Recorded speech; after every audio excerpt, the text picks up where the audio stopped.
এটার অনুমতি দেওয়াটা সরকারকে অনেক ধন্যবাদ। আমরা যখন দেশে যেতে পারি না, আমাদেরকে ভোট দেওয়ার সুযোগ দিয়েছে, আমরা এটাতে অনেক খুশি, অনেক হ্যাপি। এটা আমরা বলার ভাষা নাই যে আমরা দেশে যেতে পারি না, আমরা এখানে ভোটটা দিচ্ছি। আমরা 17-18 বছর পরে যে আমরা নিজের পছন্দের মতো ভোটটা দেবো। আমি রেজিস্ট্রেশন করছি, আমার ভাইরা আদায় কলম ভোটটা আসে, আমাদের ডাকি ভোটার রেজিস্ট্রেশন করছে, এখন আমাদের রেজিস্ট্রেশন করছি। আলহামদুলিল্লাহ আমরা যখন ধানের শীষ কাপড় দিতে পারি, আলহামদুলিল্লাহ ধানের শীষে দেবো। আমি ছোটো জীবন থেকে আমি ধানের শীষকে ভালোবাসি, আলাদা জিয়ার পরিবারকে ভালোবাসি, তারেক জিয়া রহমানকে ভালোবাসি।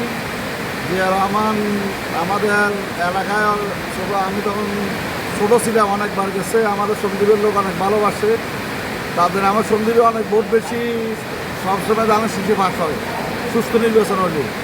এমন তারেক জিয়া রহমানকেও ভালোবাসি, খালেদা জিয়া আমার মায়ের মতো, আমি খুব ভালোবাসি। এখন আলহামদুলিল্লাহ আগামীতে আমি তারেক জিয়ারও ভালোবাসি, তাদের পরিবারকে আমি ভোট দিব আলহামদুলিল্লাহ। আগামীতে তারেক রহমান আসবে, তারেক রহমানের প্রতি আমাদের আস্থা আছে। তারেক রহমান দেশকে ভালোবাসে, আমরাও তাকে ভালোবাসি। তারেক জিয়ার হাত ধরে দেশ আরও উন্নত হবে আলহামদুলিল্লাহ, দেশ এগিয়ে যাবে। আপনারা সবাই ধানের শীষে ভোট দিবেন, তার দেশ আলহামদুলিল্লাহ উন্নত হবে আলহামদুলিল্লাহ। তারেক জিয়া হবে, তারেক জিয়া দেশের মানুষকে ভালোবাসে তার মায়ের মতন। তার বাবা রাজনীতি ছিল, তার মায়ের রাজনীতি ছিল, সব রাজনীতি শিখছে। তার মা বাবার মতন দেশের মানুষকে ভালোবাসবে, দেশের মানুষকে তাদেরকে ভালোবাসবে। তাদের হাত ধরে দেশ আরও উন্নত হবে আলহামদুলিল্লাহ। আলহামদুলিল্লাহ তারেক রহমান আসবো, 25 তারিখে আসবো।